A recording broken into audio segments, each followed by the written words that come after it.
Hola, muy buenos días, tardes, creo que ya en Santiago, para quienes nos acompañan por allá. Bienvenidos a esta sesión de Leer la Ciudad, del Club de Lectura en Línea de Deriv y la editorial Caminante.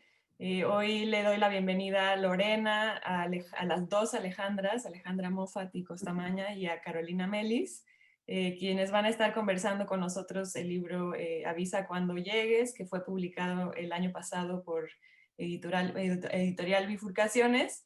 Y bueno, estoy muy emocionada y creo que va a ser una gran sesión porque pues todas las participantes tienen como una relación muy personal y muy directa con el libro. Entonces, bueno, creo que va a ser muy interesante escucharlas. Y bueno, ya saben, tenemos alrededor de una hora para esta charla. Y para quienes tengan preguntas o comentarios, yo estaré al pendiente de las redes sociales. Y más adelante compartiremos esta conversación y la reseña en la página web de leerlaciudad.com. Y bueno, para no quitarle tiempo a la charla que venimos a escuchar el día de hoy, le doy la bienvenida a nuestras participantes y te cedo la palabra a Lorena Amaro. Muchas gracias. Muchas gracias, Jimena. Nada, bueno, darles la bienvenida. Muy contenta de poder acompañar una actividad sobre este libro, que lo pueden ver acá, Avisa cuando llegue. Es un libro que fue publicado en Chile el año pasado, que reúne a 25 autoras, que combina además distintas modalidades textuales, porque van a encontrar acá cuentos, hay poesía, hay distintas formas de acercamiento y también muchas aproximaciones que no necesariamente pasan por esta cuestión de los géneros.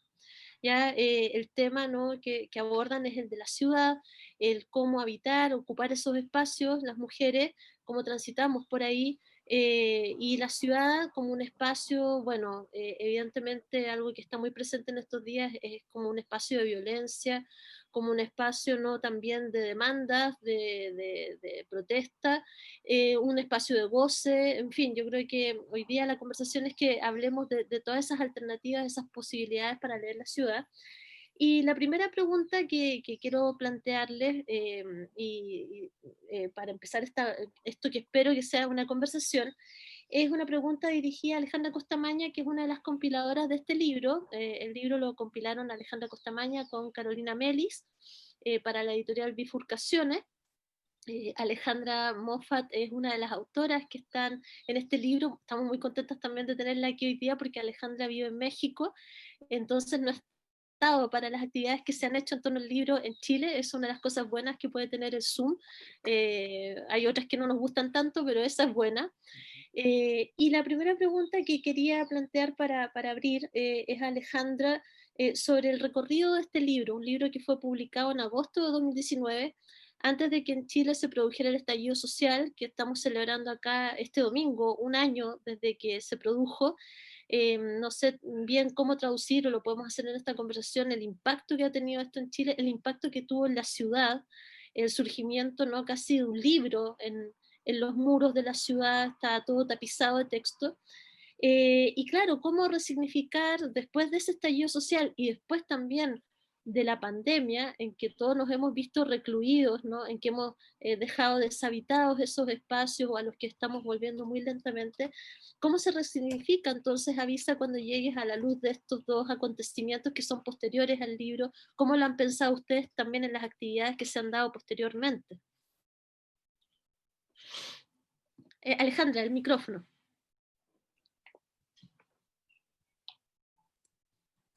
Bueno, estoy muy contenta de estar con ustedes acá en este encuentro que ojalá fuera presencial, pero que también sí, me parece que permite hablar de otros aspectos del libro, considerando esta situación de estar también en pandemia y lo que ha significado pensar nuestras consignas un poco de avisa cuando llegues de la mujer y el espacio público, cómo se resignifica eso también hoy en pandemia.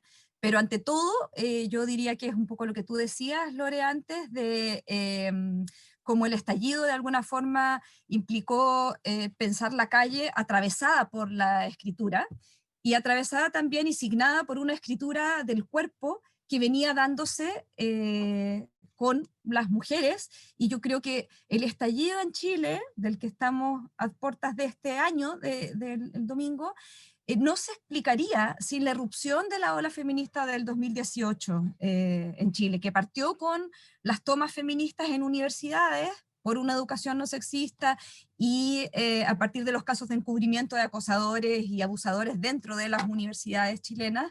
Y ese movimiento fue un poco la antesala.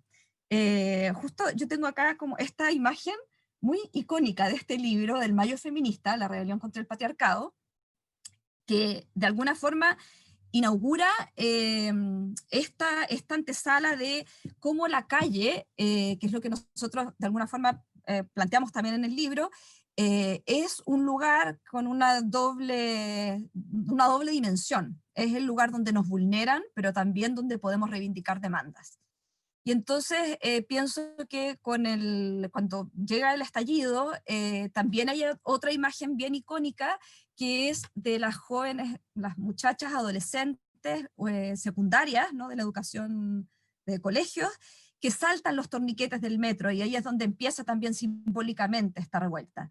Entonces también están estas mujeres, estas muchachas, estas jóvenes que hacen uso del espacio público, cuestionando de alguna forma esta primera reivindicación que fue la del alza del metro, pero también haciendo un cuestionamiento al modelo completo. Pero creo que tal vez el momento en el que más podemos haber encontrado una resignificación de nuestro Avisa cuando llegue es cuando ocurre la irrupción del colectivo Las Tesis, ¿no? Con la performance Un violador en tu camino. Por varias razones, pero entre otras porque, bueno, yo decía recién lo de la resignificación del espacio, volverlo un espacio de confianza, un espacio donde se reivindica y en el mismo espacio donde además somos vulneradas, ¿no? Pero el colectivo Las Tesis aúna además teoría, activismo y arte, y pone sobre la mesa o sobre la calle la violencia sexista que porta el neoliberalismo. Entonces, de alguna forma, lo que hacen ellas es dar un vuelco a la protesta y partir con una especie de segundo eje al movimiento, con aire feminista y con el peso del arte muy fuerte. Una protesta que ya llevaba más de un mes. O sea, la primera performance de Las Tesis fue el 20 de noviembre, la revuelta parte el 18 de octubre, entonces a un mes donde la protesta había sido criminalizada, y con un riesgo de desgaste. Lo que hacen Las Tesis es desarticular un poco esta estrategia y revitalizar el estallido. Entonces creo que desde ahí nosotros podemos pensar también en la performance y la letra. Rita Segato habla del poema de Las Tesis, y me encanta pensar en que lo vea como el poema, porque efectivamente hay ahí este ejercicio de arte, teoría y activismo, en el que si vemos esa letra, es un poco la sintonía con lo que estamos pensando de mujer y espacio público, ¿no? El patriarcado es un juez que nos juzga por nacer, cómo el ojo público nos está juzgando constantemente, y es algo que está presente en todos los textos, ¿no? del libro. Habría mucho que hablar de lo de Las Tesis, eso tal vez podemos dejarlo para después, pero yo quisiera decir también que en la pandemia ocurre también la última actividad importante, masiva, pública, fue justamente la marcha del 8M, que llegó a reunir a más de 2 millones de personas en Santiago. Y ahí hay algo curioso también con esto de las calles atravesadas por la escritura, porque si bien después de esa manifestación, y muy pronto, eso fue el 8 de marzo, y el 17 de marzo ya nos confinamos, la calle fue borrada, fue completamente higienizada, no en el sentido sanitario, sino en el sentido de quitarle toda la carga política que tenían estos muros escritos. Sin embargo, yo diría que hasta hace un mes quedó una pintada enorme en la Plaza Dignidad, que para los que no son de Chile, el lugar donde se concentraron la mayor parte de las manifestaciones en Santiago, quedó una enorme pintada en el suelo que decía históricas. Y esa históricas quedó ahí como un símbolo que costó, yo no me explico todavía bien por qué perduró tanto. Tal vez la pintura era muy gruesa, tal vez como había que verlo desde arriba, ¿no? Pero por alguna razón esa históricas es muy significativa. Y creo que lo que provocó el encierro con la pandemia es que vimos que las brechas de género y la violencia a las que tantas mujeres estaban siendo sometidas puertas adentro, salía a la luz, nunca hubo tantos casos o sea, aumentaron significativamente las denuncias por abuso al interior de los hogares. Sin embargo, en este encerrarte con el enemigo, que fue muy brutal, que ha sido muy brutal y que sigue siendo muy, muy brutal, la calle de alguna forma también sigue operando en sus dos dimensiones. Por una parte estamos en toque de queda y sigue habiendo ese peligro aún más fuerte, porque no hay testigos, porque estamos absolutamente en un espacio vigilado por quienes nos han vulnerado, ¿no? Por los militares, por la policía. Y por otra parte, la calle también ha podido establecer como un espacio en disputa en que se pueden generar cambios. Lo que ocurrió ahí por ejemplo, con el caso Pradenas, y con esto ya voy terminando, pero que fue el caso de un violador que violó a una muchacha, Antonia Barra, y que luego provocó el suicidio de ella, y cuando se produjo en plena pandemia la audiencia de formalización, lo que pedían los abogados era que como medida cautelar fuera prisión preventiva y los jueces determinaron que no era lo que correspondía y fue arresto domiciliario. Bueno, fueron tantas las protestas que se produjeron de mujeres, a pesar de estar en pandemia, tanto con hashtags en redes sociales como caceroleos masivos desde los balcones o desde la calle mismo, o yendo a la casa también del violador a manifestarse poniendo el cuerpo, que finalmente esto fue revertido. Entonces eso también creo que demostró que aún en esta situación particular que estamos, sigue habiendo una fuerza muy relevante y una significación del espacio público como un espacio en el que se toman decisiones, en el que ocurren cosas y en el que seguimos siendo protagonistas. Y la última cosa tal vez sería como mencionar dos fenómenos que son bien significativos de estos días, que son las ollas comunes y las costureras de mascarillas, que han sido también organizaciones de mujeres que ocupan o resignifican estos espacios no tan asignados a las mujeres, la cocina o la costura, para no solamente volverlas muy políticas y generar un activismo político a partir de eso, sino también para sacarlas a la calle, porque la olla sale del espacio interior hacia la calle, hacia lo colectivo, y estas mascarillas no son confeccionadas para atender a la población vulnerable. Entonces creo que han pasado cosas muy significativas que nos hacen pensar en el libro desde otras ópticas que a lo mejor en ese momento intuíamos, pero no podíamos prever. De hecho, quería plantear que ustedes con Carola de alguna manera tuvieron la antena para atraer hacia el libro contenidos que tenían que ver con esto, con la calle también como un lugar de agencia. Y lo digo porque, por lo que sé, en un principio el proyecto del libro era un proyecto que iba a enfocarse en el tema del acoso callejero, y eso fue transformándose. Si bien igual hay muchos textos, y aquí voy a los textos que están en el libro, hay muchos textos que trabajan la idea de la calle como una escritura, como la calle como un texto que tiene sus códigos, que tiene su propia lengua, digamos, que tiene ciertas contraseñas secretas, y de hecho hay, por ejemplo, incluso un cuento que me gustó mucho, que se titula Un segundo idioma, que ya el título también te da esa temperatura, ¿no? Como de lugar que tienes que aprender a leer porque es un lugar también amenazante, ¿no? Vamos a ir oscilando, ¿no? Entre la agencia, ¿no? Lo mismo que tú dices, el estar encerrada, el salir para las ollas comunes, el protestar, ese espacio de agencia que se da en la ciudad, con este otro aspecto. Y le quería preguntar a Carola, en este caso, si pensamos, ¿no?, la ciudad como este lugar de códigos y de un lenguaje, ¿no?, que tenemos que aprender a dominar, ¿cuáles serían como las principales cláusulas que habría que manejar de este manual, ¿no? ¿Cuáles son las que tú ves en los textos que escribieron las autoras? ¿Hacia dónde apuntan ellas con sus escrituras en este leer la ciudad? Bueno, saludarlas, ya nos habíamos saludado antes, pero saludar a todos los que están presentes, feliz de estar acá conversando sobre este tema, digamos, que también está tomado en el libro. A mí me llama la atención, y yo creo que una de las hartas cosas que conversamos con la Ale, mientras estábamos como cuajando la idea del libro, era cómo íbamos haciendo conscientes ciertas cosas que parecían tan naturales, pero que no habíamos pensado en ellas por tan naturales que eran.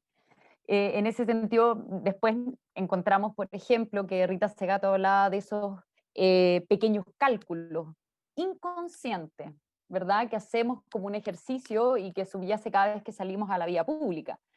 Y eso de ser inconsciente y pasarlos a lo consciente o al discurso fue lo que nos llamó tremendamente la atención, porque de tan obvio era como que no estábamos hablando de eso, que es tremendamente horroroso si uno lo habla, por ejemplo, con chicas de 12, 13, 14 años, cosas que para nosotras eran tremendamente naturales. De ahí que, por ejemplo, un poco tomando lo que sacó a relucir la Ale de las tesis, me llama la atención la simpleza, así como que ella, que Rita Segato habla del poema, la simpleza de la letra que convoca las tesis, que es como, por ejemplo, y la culpa no era mía, ni dónde estaba, ni cómo vestía, que es algo que uno dice, pero, y que caló tan hondo, fue porque en esa sencillez de la frase está justamente un horror que hemos ocultado de una manera que no nos habíamos dado cuenta. Y en ese sentido los relatos, y si bien eran textos de cualquier índole, de cualquier género, sino que era una invitación a hacer una escritura, con dos palabras como un poco como pie forzado, que era mujer y era calle, terminaron todos hablando de esos ejercicios o de esos cálculos o de esos miedos que termina siendo ridículo. Y por eso después nos empezamos a encontrar con textos que pusimos en el prólogo, por ejemplo, a Silvia Plath diciendo: todo acaba arruinado por el hecho de ser una chica, una mujer siempre en peligro de ser asaltada y agredida. O sea, eso arruina cualquier fiesta, esa posibilidad de andar libres, digamos, por la calle. Bueno, a ver, un ejemplo justamente que en pandemia se hace más visible, como que tuviéramos un Zoom, ¿verdad?, que aplica a la realidad y la hace como ridícula y, insisto, como que instala el terror. Una mujer que fue detenida en la calle porque estaba en horario de toque de queda y no tenía su permiso, pero ella iba a hacer una denuncia de violación. Y los carabineros se la llevaron detenida por no tener el permiso. O sea, así de absurdo y ridículo termina siendo. Y lo más horroroso es que no nos parezca inverosímil. Nos parece absolutamente verosímil. Entonces, por ahí, en esas conversas con la Ale, caminando, con audios, con lo que sea, nos fuimos dando cuenta que aquellos cálculos que se ven reflejados en el texto, que ahora voy a compartir solo algunos fragmentos, digamos, al hacerse visible, se hacen ridículos, ¿no? Entonces también a veces yo me planteo, nos planteamos, bueno, ¿dónde está instalado o cómo se instala también esta idea de lo natural, del sentido común? Y bueno, lo pienso a raíz de incluso nosotros acá en Chile, ¿verdad? Estamos a puertas de un plebiscito y la franja de la UDI, o sea, el partido conservador, pinochetista, o sea, impensado para el resto del mundo, tiene como lema el sentido común, digamos. O sea, entonces también, digamos, ¿dónde podemos instalarnos en este mar de incertidumbre respecto también al lenguaje? Y aquí, por ejemplo, en las selecciones que eligió la Ale y que son tan adecuadas, digamos, por ejemplo, la Alia Trabuco en su cuento dice: me pregunto en qué momento aprendemos el verbo cubrir, cubrir las piernas, el escote, cubrir el deseo, las estrías, cubrirse en la noche, descubrir la vergüenza. O la Macarena Ursúa, poeta, dice: hacerse la tonta, dedicarse a vestir santos, no hablar demasiado, no reírse tan fuerte, no pregunte tanto, hay cosas que no se dicen. Lina Meruane dice: cruzar la calle, correr, subirse a un taxi, gritar, fingir una llamada telefónica a la policía o hacer la llamada, por si acaso. La Luz María Estudillo dice: volver la mirada hacia un punto fijo, fingir sordera, apurar el paso, esperar que al doblar la esquina mi cuerpo se pierda entre una multitud que tal vez no existe. Y quizás, y por una cosa generacional, Nina Avellaneda, que es la más joven de la antología, me recuerda mucho a la estrategia de George Sand vistiéndose de hombre para poder andar libre y que nadie la mire en la calle hace 2 siglos. Ella dice: tenía que ponerme el capuchón, parecer irremediablemente destructiva, refunfuñar, escupir, de lo contrario alguien vendría y me intimidaría.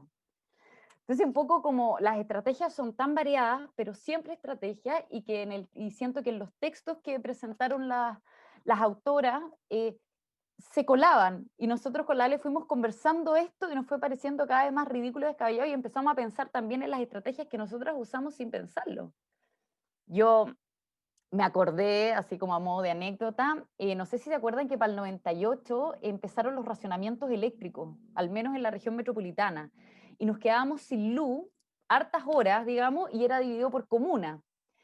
Y yo me acuerdo que ese año me tenía que volver tarde del preuniversitario caminando, y no había luz en las calles, no había luz en las casas, no había nada de luz. Y la estrategia que se me ocurrió a mí era no hacer ruido. O sea, iba con zapatillas como, si no me veía, pero no me tenía que escuchar. O sea, si veía gente, cruzaba y me quedaba detrás de un árbol. O sea, estrategia que, claro, yo después llegué, bacán, lo hice, no me pasó nada, pero ¿cómo puede eso ser? ¿Cómo crecimos finalmente? Entonces, a mí lo que me gustó, me llamó la atención, es esa sencillez en el lenguaje para expresar algo que era natural, pero que no era nada de natural. Y probablemente ahí también esa fuerza que cobra. Sí, claro, lo que estás comentando, claro, es una invisibilización, ¿no? Es cómo hacerse invisible, ¿no? Cómo, para que no pase nada, ¿no? Para que no haya violencia, y por otro lado también todo el camino que significa volver a visibilizarse, ¿no? Como ocupar ese espacio libremente, con toda propiedad, que es lo que están demandando ahora, ¿no? Los grupos feministas, los movimientos. Quería hacer una pregunta ahora a Alejandra Moffat, que tiene una mirada tal vez, me parece bien interesante, ¿no? Porque Alejandra lleva ya varios años viviendo en México. Estamos hablando de una ciudad, presuponiendo de alguna manera la ciudad de Santiago, pero me gustaría saber cómo ve esto Alejandra, sobre todo desde la perspectiva de que su cuento, que a mí me gustó mucho, se llama Y también Piñata. Es un cuento que comentábamos el otro día con la Ale Costamaña, hasta cierto punto como que tiene algo medio como deslocalizado, no está tan territorializado, en el sentido de que esa historia que cuenta Alejandra tal vez podría ocurrir en muchas ciudades latinoamericanas. De hecho, uno no sabe, yo me pregunto, nos preguntábamos si es que no habría como una especie de doble mirada, ¿no? Como también un poco trazada por el mismo personaje y la forma narrativa, porque hay por un lado como una perspectiva de una niña o una niña ya más o menos grande, pero todavía no es alguien mayor, que es la que cuenta esta historia. Y por otro lado hay una voz en la narración que va contándonos y va haciéndonos como un recorrido, un glosario de ciertas palabras que son claves en esa historia. Entonces ahí ya hay como una especie de bifurcación, y por otro lado también, claro, hay algunos elementos que localizan el relato. Me llama la atención, por ejemplo, la palabra carabineros. Ahí inmediatamente, claro, Chile. Pero cuando se hace un recorrido por la ciudad, o cuando se habla de esta misma casa donde hacen disfraces y también piñatas, yo pensaba que perfectamente podría ser un lugar en México. Ese recorrido que hace también la protagonista también podría ser un recorrido por otras ciudades latinoamericanas, eh, si no fuera como por estos detalles que de alguna manera localizan. ¿Cómo ves tú, Alejandra, el conjunto del libro, pensándolo extraterritorialmente, pensándolo desde el lugar en donde estás tú ahora? Y por otro lado, tu cuento, cuando lo escribiste, ¿estabas pensando en la ciudad de Santiago? ¿En qué ciudad pensabas? ¿Por dónde deambulaban tus personajes? Esa es la pregunta. Bueno, hola a todos los que están escuchando. Bueno, varias cosas se me vienen a la cabeza. Lo primero es que cuando recibo la invitación de escribir, la verdad no tenía idea cómo abordar. O sea, creo que es raro porque nunca me había hecho esa pregunta. La relación que yo había tenido con la ciudad, pese a que he vivido en muchos lugares, además. No en muchos países, pero en Chile, por distintas circunstancias de mi infancia, viví en muchas casas, en Los Ángeles, en Concepción y en barrios muy distintos.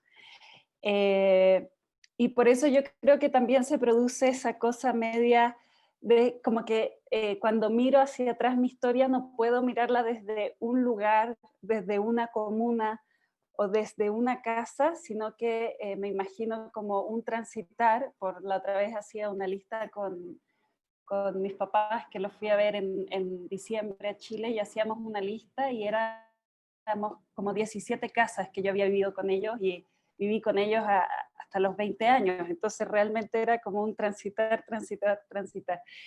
Y a mí me pasó que no había ido a Chile el año pasado en enero y volví a ir en diciembre.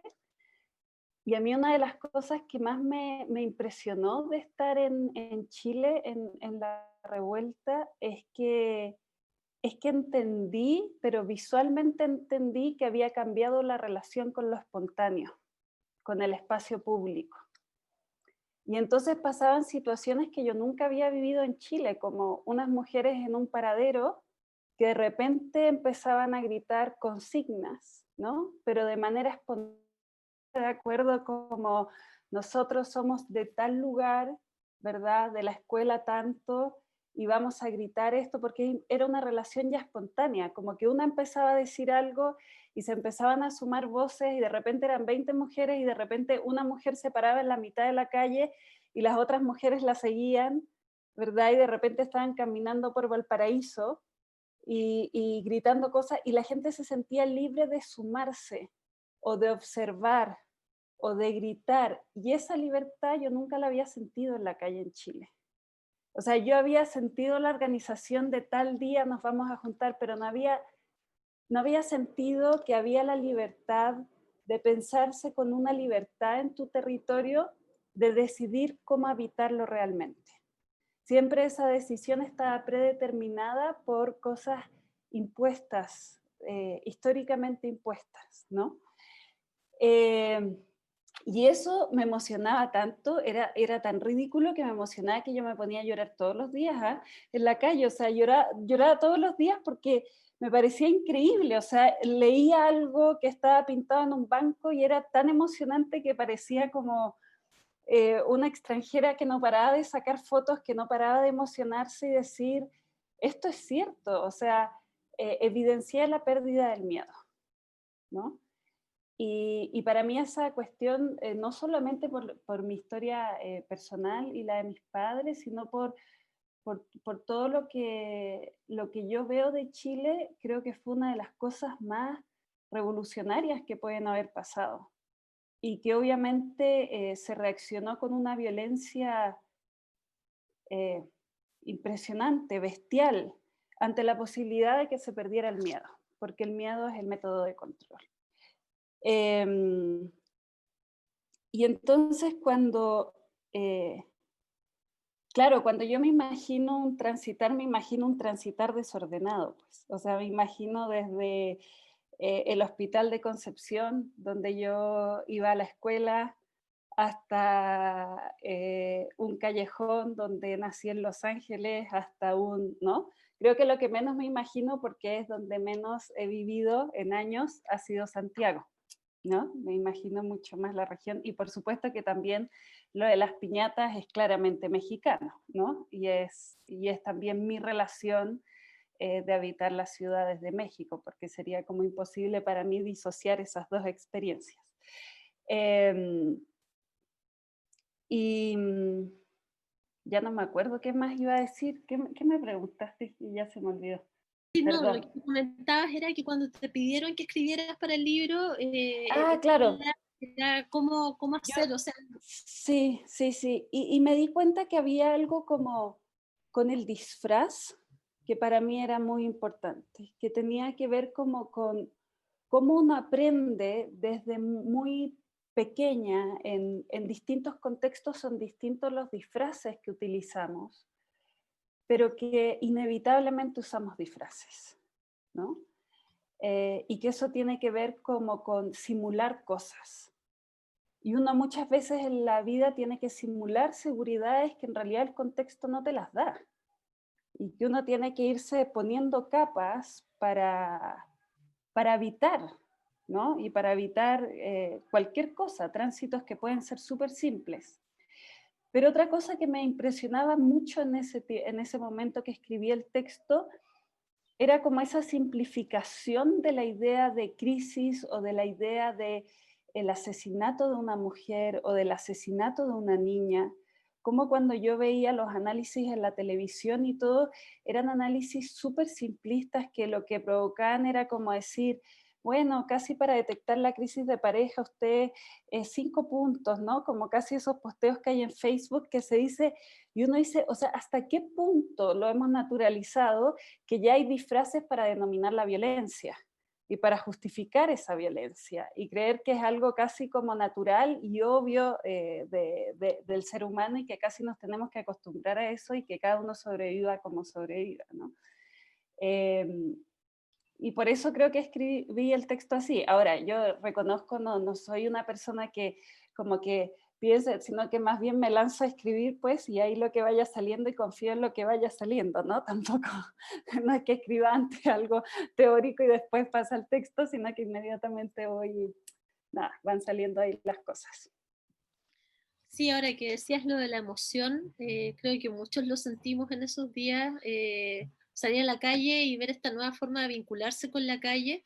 Pensaba en una idea que leí hace un tiempo sobre cómo también el tema de las dictaduras en América Latina fue una cosa tan brutal que los militares ocuparon el territorio, los espacios, como si las personas del mismo país fueran personas extranjeras. O sea, nos despojaron de una relación con el espacio que tal vez recién ahora se está recuperando, y de hecho las mujeres en esa idea o en esa imagen, ni siquiera, porque en realidad la ciudadanía para transitar la calle no la hemos tenido. O sea, es una lucha que se está dando, o sea, tampoco está resuelta, ¿no? Y en esa medida estaba pensando también, claro, hemos hablado como, me gusta que nos hayas llevado también a estos otros lugares, también pensar no solamente Santiago, y pensar ahora un poco también en lo que está ocurriendo regionalmente, en que además estamos enfrentando un momento de reforzamiento, ¿no?, del conservadurismo. La situación regional es compleja, es muy dura. Se da también el tema de los movimientos feministas a lo largo de toda América Latina. Es un momento de mucha efervescencia, creo que también un momento de mucha confrontación. Y quería preguntarle ahora a la Ale, a la Ale Costamaña, sobre este libro en particular, y tal vez, porque sé que tú tienes harto diálogo con varias de las escritoras que están en los libros que voy a mencionar. ¿Cómo ves esto? ¿Cómo ves este momento del feminismo en relación con la literatura latinoamericana que se está escribiendo, en particular con libros que son como hermanos, hermanas de lo que ustedes hicieron en Avisa cuando llegues, que son, por ejemplo, el tsunami mexicano, el tsunami español? Hay un libro también en Bolivia que salió hace poquito que se llama La desobediencia. Hay como una insurrección de las letras también que es continental. Entonces, si pudieras comentar un poquito cómo crees tú que esto está impactando en la escritura.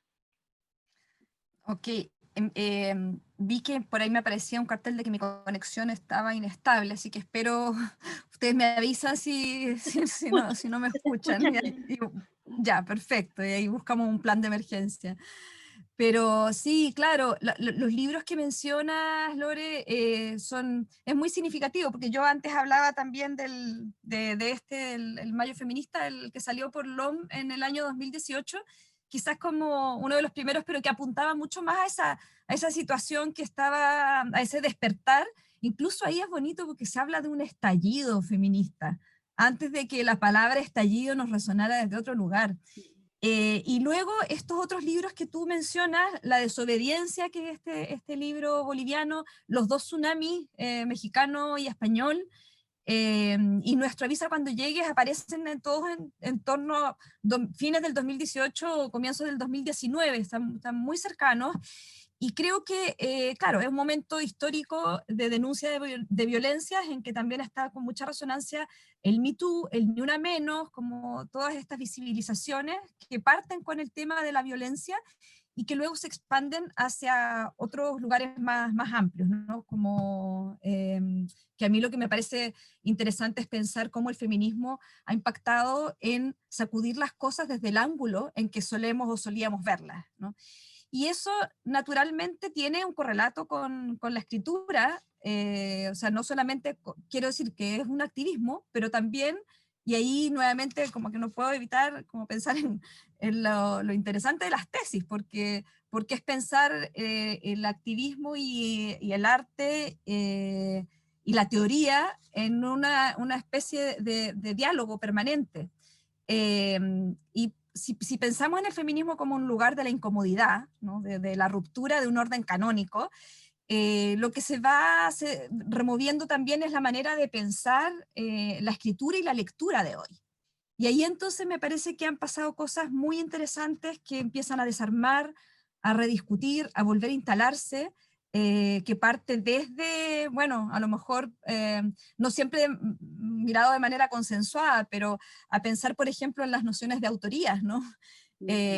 Atravesadas por el individualismo en un momento en el que estamos viendo justamente en crisis este neoliberalismo extremo, en que vemos la mercantilización de la vida que nos pega el doble a las mujeres, y en que el mercado fagocita todo, partiendo por la escritura misma de mujeres, ¿no? Como se habla del boom de escritura de mujeres, y todos los peligros que eso acarrea, esa operación de mercado tan peligrosa que tiende a esencializar y a biologizar de manera binaria además las escrituras.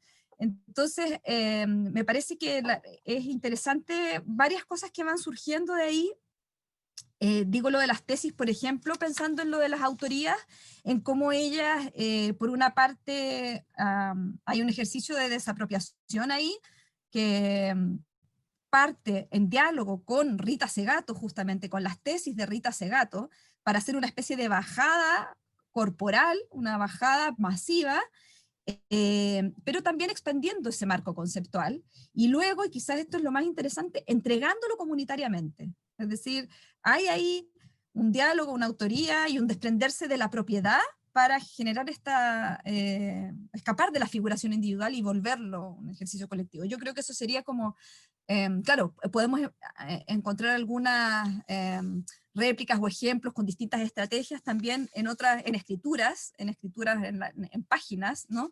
En libros que también de alguna forma tienden a ser como escrituras desbordadas, que resisten categorizaciones, que se resisten a los cánones establecidos, que son colaborativas, que como dice Cristina Rivera Garza también en su libro Los muertos indóciles, las poéticas de la desapropiación, y podríamos poner, no sé, algunos ejemplos de autoras que algunas están por ejemplo, lo que hace Sara Uribe, que está en Tsunami, la mexicana, con su Antígona González, ¿no? Y cómo ella es un poemario, pero que de alguna forma es también una especie de artefacto conceptual en que está la apropiación, la intervención y la reescritura, y ella recurre a textos que van desde la Antígona de Sófocles, pasando por textos también desde Judith Butler a Griselda Gambaro o María Zambrano, Yourcenar, y también blogs colectivos y testimonios periodísticos. Y entonces es esta escritura que va cuestionando ese lugar hegemónico, canónico, que lo vuelve súper interesante. No sé, podríamos pensar también en lo que hace Verónica Gerber.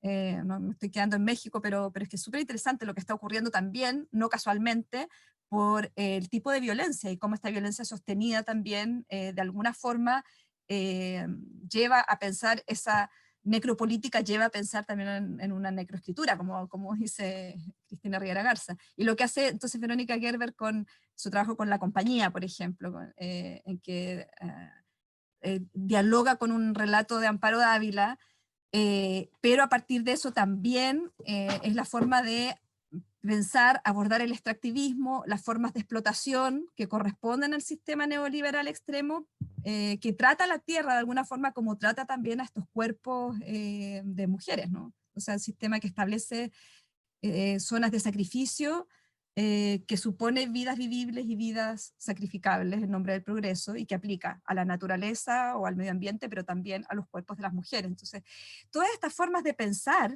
la literatura radicalmente política, más allá de, o sea, estoy pensando de alguna forma en el feminismo como cómo impacta en sacudir lo que decía antes, el ángulo desde el que vemos las cosas, y por lo tanto también en pensar en cuáles son las categorías para pensar lo disruptivo o lo político en la literatura.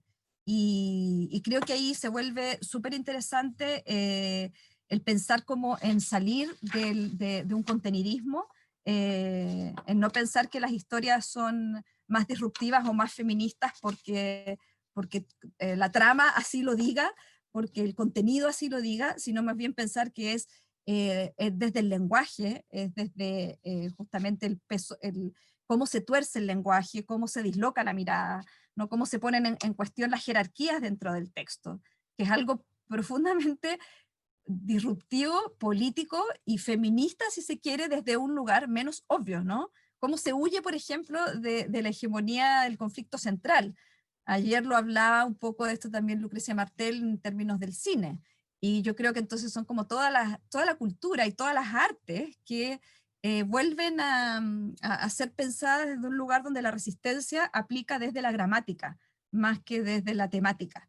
Y bueno, creo que eso, que habría también muchos otros ejemplos y pensando, aterrizando también en Avisa cuando llegue, yo creo que nosotros nos planteamos de alguna forma como un coro, como un libro colaborativo, en que hubiera estas 25 voces que estuvieran sin jerarquías también ahí en conversa, en disputa, pero también hay un texto en particular que a mí me parece muy significativo en sintonía con esto que estaba diciendo, que es el de Rosabetti Muñoz, ¿no? Que ella recoge voces corales de mujeres anónimas de Chiloé y va haciendo una especie de collage completamente desapropiado, ¿no? Donde las autorías son desfondadas y que hablan todas y hablamos una y hablamos todas, ¿no? Que creo que está muy, muy en sintonía. Eh, sí, pensaría en otras estrategias, pero a lo mejor me estoy tomando demasiado espacio, todavía nos queda un poco de rato. Nos quedan unos minutos, sí nos queda todavía un poco. Oye, Y, espérame, quería, Carola, Lore, solo un segundo, sumar a sí, lo que plantea la Lego Stamaña respecto a las estrategias. Bueno, el libro con el que parte o el texto que da inicio es el texto que escribió Yosa Vidal, que se llama Calaza. Y una de las cosas interesantes, como para pensarlo también, es cómo evitar el lenguaje, justamente lo que es la línea que planteaba la Ale. Y el texto es cortito y está escrito solo con palabras, digamos, que tienen la vocal A. No hay ninguna otra vocal. Y eso como una declaración de principio me parece súper interesante, porque es un texto que tiene sentido, ¿no? No es solo un trabalenguas, pero va desenterrando palabras. O sea, lo que tuvo que hacer como ese trabajo de arqueología un poco me da la impresión de ir al diccionario o ir, ¿verdad?, a digamos, que uno tiene, así que va acumulado, ¿verdad?, esta enciclopedia mental, a palabras totalmente en desuso, pero que en el contexto funcionan perfecto y van creando una historia que habla, ¿verdad?, de este asalto, podríamos interpretarlo de mil maneras, pero un asalto al patriarcado, pero desde también la forma.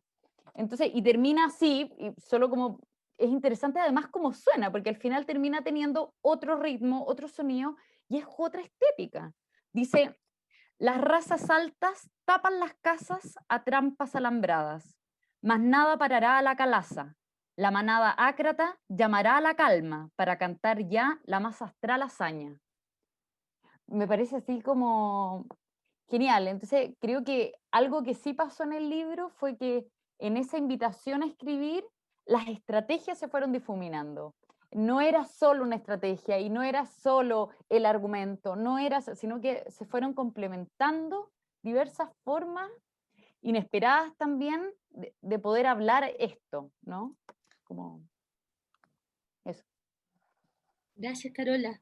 Sí, yo lo que pensaba cuando también ustedes dos hacían estas intervenciones, estaba recordando que en el mismo Tsunami Mexicano aparece un texto de Yasnaya Aguilar sobre el tema de la lengua, y pensaba también que es un momento de visibilización de algo que en realidad no es que no existiera, pero también hay mucho ocultamiento, sobre todo el tema de la creación en el mundo digamos, indígena. Hay una serie como de reivindicaciones que están ahora también al unísono, ¿no? También muchas veces entreveradas, muchas veces vinculadas. Todo el tema de la globalización y también todo el transitar de la migrancia, ¿no? Las estrategias que también ahí se van estableciendo, publicaciones, revistas en donde se visibilizan por un lado lenguas, literaturas, que siempre tal vez han estado ahí pero no se conocían o no se querían ver, y por otro lado también lo que está pasando por ejemplo en Chile con el mismo pueblo haitiano, ¿no? Hay también ahí creación, producción, y me interesa mucho lo que has dicho sobre el tema de la desapropiación, el texto de Cristina Rivera Garza y textos como el de Sara Uribe, ¿no? El mismo de Rosa Betty Muñoz que tú también lo has planteado acá, o estas otras estrategias, ¿no? Que nos sacan de hecho de la norma gramatical, que nos hacen pensar el lenguaje, que nos remueven desde el tema de la normalización, que yo creo que una de las cosas que han estado más presentes en las movilizaciones es cuestionar la normalidad, esta naturalización de todo, ¿no? De la violencia. Y pensando un poco en eso de lo trans, del recorrido, ¿no? Del atravesar, ¿no?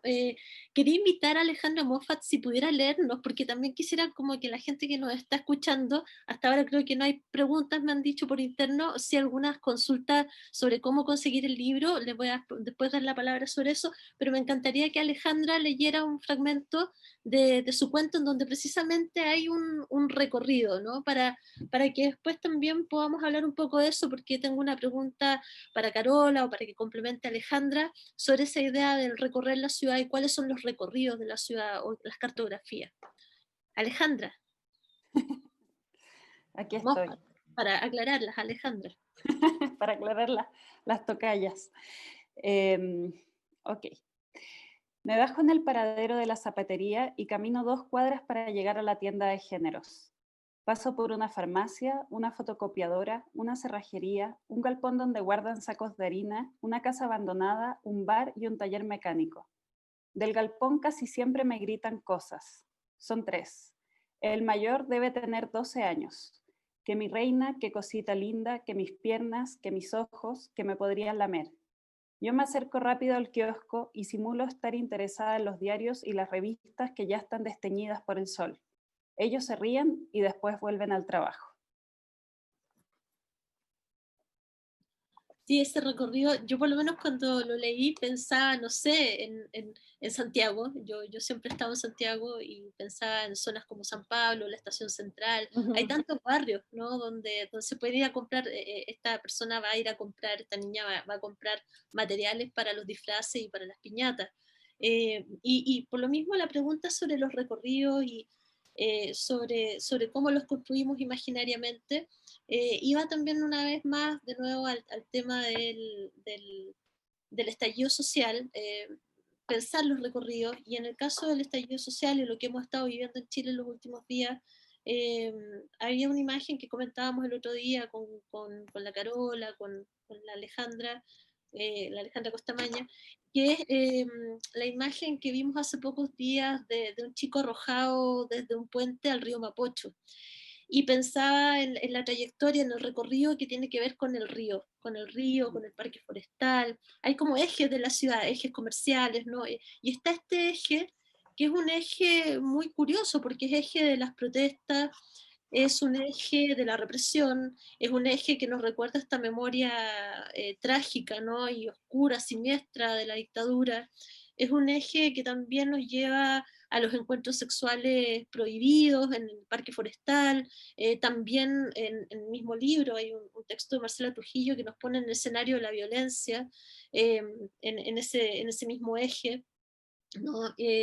Y claro, es un eje también que marca simbólicamente, y lo cuento para los amigos, las amigas mexicanas que puedan estar escuchando, es un eje en Santiago muy curioso porque también marca la diferencia entre pobres y ricos, plaza arriba para abajo, plaza arriba para arriba, ¿no? Está todo concentrado en ese mismo eje, ¿no? Entonces, pensar ese eje y pensarlo incluso desde el mismo libro, como les decía, desde este relato, Es algo que me interesaría como ver cómo lo manejan ustedes o cómo lo articulan, ¿no? Si ven también este eje, no sé si existe un eje como este en Ciudad de México, por ejemplo, que contenga tanta violencia simbólica y por otro lado tanta emancipación, por otro lado tanto goce, ¿no? Es un nudo, ¿no? Y pensar ese punto cero desde donde se ha llevado adelante como gran parte, ¿no?, de las imágenes que hemos visto, tanto de reivindicación como de represión, que es este punto cero, ¿no?, que está en esta estatua, ¿no?, del general Baquedano. Ya creo que también ameritaría un comentario, bueno, también de Alejandra Moffat, Sí. mirándolo también desde fuera, ¿no? Sí, a mí una de las cosas que me gustan de este libro, que me gusta mucho, de hecho lo volví a leer, lo había leído antes porque Ale vino a México, entonces me trajo unos ejemplares y pude leerlo completo y lo volví a leer ahora esta última semana. Y una de las cosas que me gusta mucho del libro es que lo encuentro súper desordenado. Y a mí me gusta mucho el desorden. Me gusta mucho que plantee un recorrido súper desordenado a partir de dos frases, ¿no? Y eso es algo que yo valoro mucho porque siento que es un libro muy creativo donde se ven muchos dispositivos puestos, ¿no? Y esos dispositivos me parece que están muy vivos, o sea, que son escritoras haciendo un ejercicio vivo con las palabras y planteando algo que no plantea, no me parece un libro tan conclusivo, por ejemplo, y eso me encanta. O sea, me encanta que no plantee como una única mirada de ver o una forma correcta de ver la relación de la mujer con la ciudad o de la violencia, sino que en general a mí me parece que los textos no concluyen ni pretenden concluir nada, sino que te lanzan a experiencias y te dejan con muchas preguntas.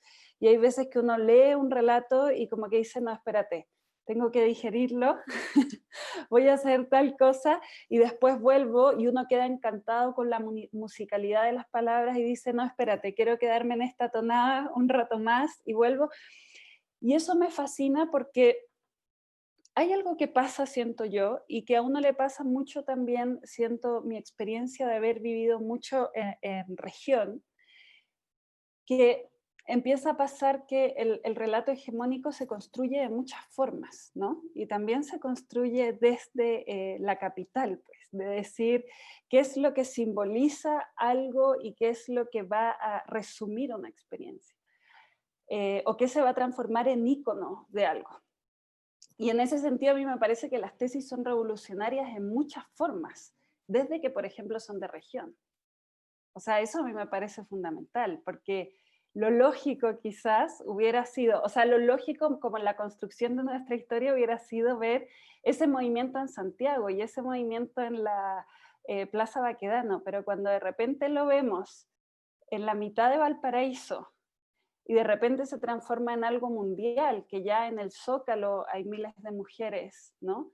Y miles de mujeres no solo diciendo una palabra, sino que relacionándose con su cuerpo, porque la convocatoria de las tesis también decía, vengan, ¿no? Con falda, con vestidos, vengan de noche, como ustedes quieran, y vamos a hacer una coreografía, vamos a movilizar el cuerpo desde lugares que también nos han sido prohibidos, ¿no? Más o menos por los contextos que han habitado cada mujer. Y a mí lo que me encanta del libro también es que permite que otras voces que vienen de otros lugares hablen. Y eso a mí me parece que es fundamental y que se nota en el libro. Y eso me encanta. O sea, que no es un acto como de decir la cuota de que vengan, sino que realmente cuando uno lo lee, esas distintas formas de abordar el tiempo, de abordar temáticas, de abordar personajes, se van permeando. Y eso a mí me parece súper necesario, pues, que hayan. Entonces, en ese sentido, yo creo que para todos, o sea, que yo no sé si para una persona de Temuco o para una persona de Punta Arenas, cada uno tiene su símbolo de qué es el lugar, cuál es la geografía del lugar donde se quiebra. Si yo lo pienso en Concepción, tengo clarísimo cuál es la línea de tren que separa un lugar de otro, cuál es el puente que separa, ¿no? Para mí esas son las geografías. Y me parece muy, muy bacán, muy chido el lenguaje mexicano, que el libro permita esas diferentes geografías y que uno pueda atravesarlas leyéndolas. Eso como hablando de la cosa. Entonces, por supuesto que... Muchas trayectorias posibles, ¿no? Así es, y creo que eso es súper importante, porque cuando uno habla de México, por ejemplo, y todo el trabajo que hace también de las diferentes lenguas que existen, de las diferentes, es que es absurdo pensar como en una bandera o en un himno que nos recorre, y todo eso han sido construcciones, pues, a alguien que le han pagado para decir, haz esto. Pero cuando de repente surge palabras que reúnen lo lúdico, lo creativo, con algo teórico, con algo que hay detrás, que uno realmente al decir esas palabras, como decía Carolina, al uno decirlas, de decir la culpa no fue mía, ¿no? Y al decirla colectivamente, y al decirla comunitariamente, y al mirar al lado y decir, entiendo ahora que la culpa no fue mía, ¿no? Me lo pueden haber dicho muchas veces, pero esto ahora lo estoy experimentando, y lo estoy experimentando en un espacio público, y descubro que este espacio también es mío, y que por lo tanto puedo luchar para poder habitarlo espontáneamente, para poder habitarlo con libertad. Hoy no, es que a mí me parece que estamos en un momento muy revolucionario, o sea, increíble, y que eso, y que avisa... cuando llegues, que además me gusta mucho el título porque es algo que uno cuántas veces ha escrito, o sea, hasta hoy en día yo lo escribo todo el tiempo y eso me encanta, ¿no? Que haya un libro que tenga una frase, porque estamos hablando también como de esto que hablaba Carolina, como de lo simple. Y esta frase también se ha hecho súper simple, ¿no? O sea, como que es obvio que uno se la dice a una amiga, pero uno dice, wow, puta, lo que esconde detrás. Lo que esconde detrás, la naturalización de qué. Y cuando uno escarba un poquitito dice, uff, si hay aquí esta es la frasecita es la punta del iceberg, y hay detrás toda una construcción que nos ha hecho habitar los lugares de una forma muy distinta a las que deberían ser habitados. Sí, Alejandra. Quería comentarles que tenemos una pregunta que está en Twitter. La quería plantear. Preguntan lo siguiente: ¿por qué creen que es importante abordar estos temas de violencia y espacio urbano en una obra literaria? ¿Qué nos permite entender? A ver quién toma el... O sea, yo ¿Sí, solo Carola? como de plena intuición, sumarme un poco a lo que planteaba recién la Ale Moffat, y que también se ve con mayor fuerza en el texto de la Rosabetti Muñoz, esto de lo colectivo, que nos parece tan ajeno. Las personas que escriben, digamos, siempre se ha asignado como un trabajo tan en solitario, como que el lector está después, mucho después. De hecho, el primer crítico eres tú mismo. Entonces, pero siento que con este libro pasó una cosa muy distinta que a mí también me llamó la atención, que tiene que ver con ese sumarse al coro. Como las personas que se han acercado o que han hablado con nosotros han sido personas que se suman al coro, y eso igual me sorprendió, o sea, me llamó mucho la atención, porque para mí también la escritura me parecía un acto individual, solitario, subjetivo, y con un montón también de como todo un aparataje, ¿verdad?, teórico, y que empieza a replantearlo desde otro lugar. Bueno, muchas escrituras son posibles, entonces hablar de esto o convocar a hablar de esto como que ha permitido un diálogo súper interesante, justamente para no escaparnos de algo central en la literatura, que es el diálogo con la realidad, ¿no? O sea, en eso, el diálogo con ese ser humano que está al otro lado, digamos. Claro, cómo está cosido el texto, el libro, a eso, ¿no? Por todos los costados posibles. Sí, quería precisamente comentar. Perdón, Alejandra, ¿querías decir algo? Sí, no solo complementar una cosa por la pregunta, que yo creo que sí hemos planteado que no hay nada más disruptivo, más subversivo que lo que se puede plantear en el lenguaje y el recuestionamiento de las palabras que hemos naturalizado. Y hemos visto también que la calle estos días ha sido un lugar como un gran libro abierto. Hay ahí un vínculo que se vuelve evidente, no solo por lo que está pasando ahora, ¿no? Sino porque yo recuerdo que cuando también en el mayo del 2018 hubo este movimiento de la coordinadora 8M, si no me equivoco, pero que era de renombrar las estaciones de metro y desnaturalizar como en el espacio público también esas estaciones de metro eran todas de héroes masculinos, ¿no? Entonces, poder pensar desde ahí también cómo nos apropiamos, resignificamos nuestro espacio público, nos hacía notar hace una crítica que salió, una reseña muy bonita hace poco en la revista Origami, de Gabriel Albuquerque, que hacía notar que nosotras tomamos como también como una estrategia, bueno, pensando en que nos parecía interesante que en la presentación de las autoras al final del libro apareciera el nombre de la calle donde nacieron, ¿no? Y Gabriela nos hacía notar que muchas de esas calles, la mayoría de esas calles, tienen nombres masculinos. Entonces también es curioso eso, cómo pensar en que hasta en las zonas que nos parecen más insólitas, menos como, bueno, pero ¿cómo va a haber aquí algo político, algo de fondo, algo patriarcal? Pues sí que lo hay. Entonces, claro, eso tal vez es la importancia. Si la literatura de alguna forma busca sacudir desde el lenguaje las convenciones, hay que partir por todos los lugares para situarse. Sí, sabes que yo pensaba, perdón, Alejandra. No, hoy, perdón, yo tengo una faceta del oro y se me está activando. No, que iba a decir que creo que una de las cosas bonitas del libro, porque la pregunta dice esto de la violencia y el espacio público, y creo que aparecen mucho más cosas, porque me parece importante que se entienda eso del libro, que el libro, o sea, como a lo que nos llamó Ale y Carolina fue a pensar a la mujer y el espacio público, ¿no? No recuerdo en el correo ni en las conversaciones que haya sido como la violencia y el espacio público, ¿no? Y que cada uno entonces se situara como territorio el cuerpo y el territorio de lo público, de lo que uno habita, de lo que uno transita.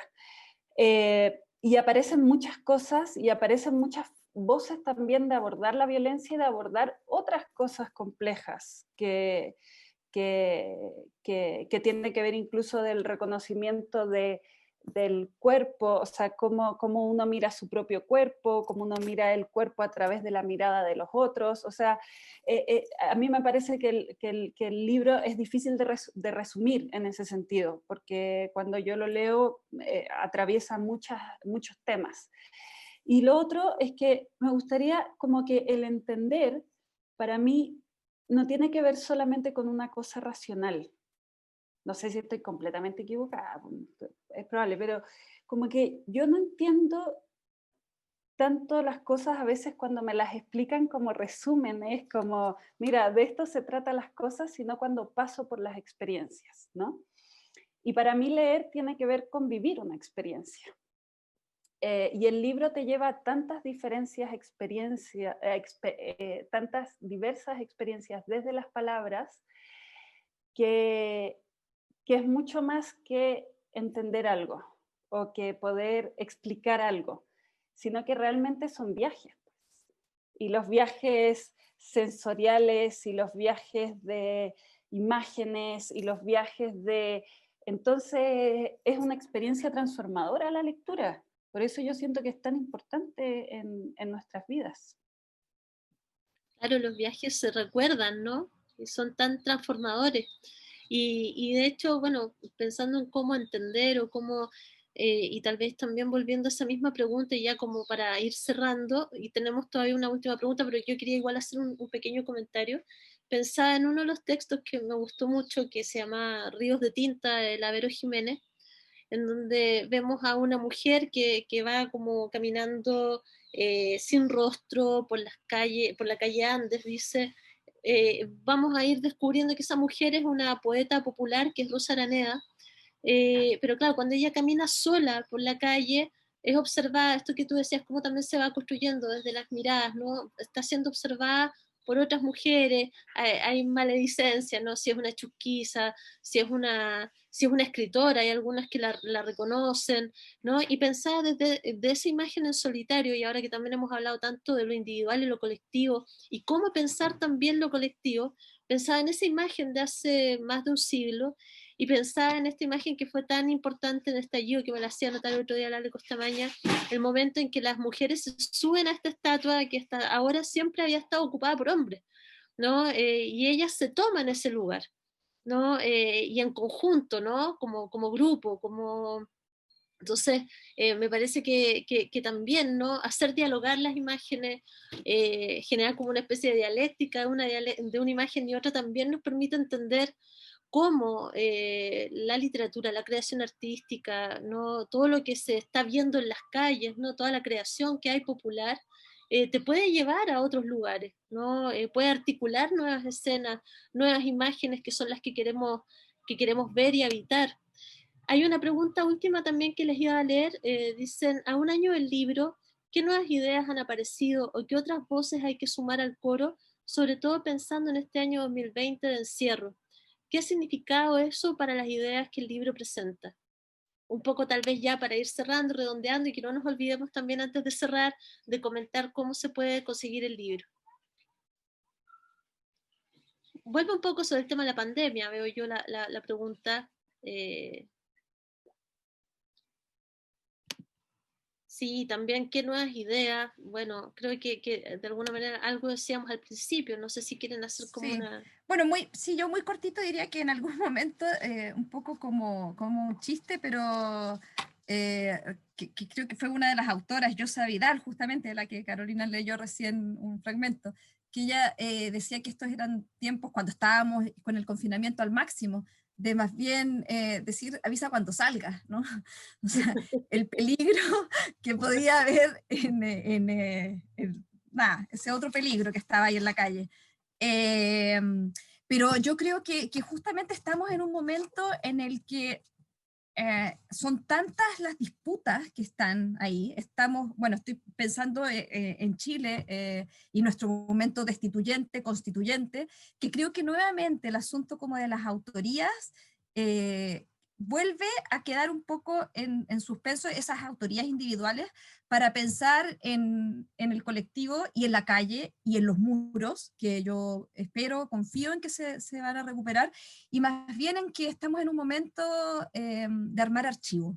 Yo creo que ese es como, esa es la gran voz. Estamos armando archivos y estamos muy en caliente aún como para poder decir, estas son las escrituras que van a quedar y de esto hay que hablar. O sea, sí, sin duda que este es un momento en el que nos estamos removiendo enteros y que van a surgir escrituras de acá, pero yo diría que sin prisa. Eso es como mi patada un poco. Sí. Oye, Carolina, ¿sí? sí, ¿Querías no, decir algo? pero solo como para cerrar de los textos, no puedo dejar pasar esta cueca, que es el baile nacional, sea lo que sea eso, digamos, en Chile, de la María Antonieta Contreras, que si bien, claro, lo escribió hace un buen rato, es tan actual. Dice, no la voy a cantar, pero ojalá suene rimado. Pensé que en la calle habría un poco de libertad, enorme torpeza mía, habiendo tanta maldad. Fui con las feministas a Plaza Italia, nunca pensé que habría tal represalia y sí, cantan guanacos, me llevaron en cana, malditos pacos, me quitan de la calle para que no estalle. A la calle volveremos cuando se acabe la pandemia. Como... Sí, Sí, totalmente. totalmente. El libro, Ale, Carola, para conseguirlo, si pueden contar un poco de eso, ya para ir cerrando esta conversación, que les agradezco montones, espero que Oye, también... ¿Sí? ¿puedo decir algo chiquitito antes? Que a mí me parece súper importante lo que referiste tú sobre las estatuas y me parece muy interesante todo lo que está pasando y me parece que el estallido en Chile no se explica tampoco sin Ecuador, sin Colombia, sin Bolivia.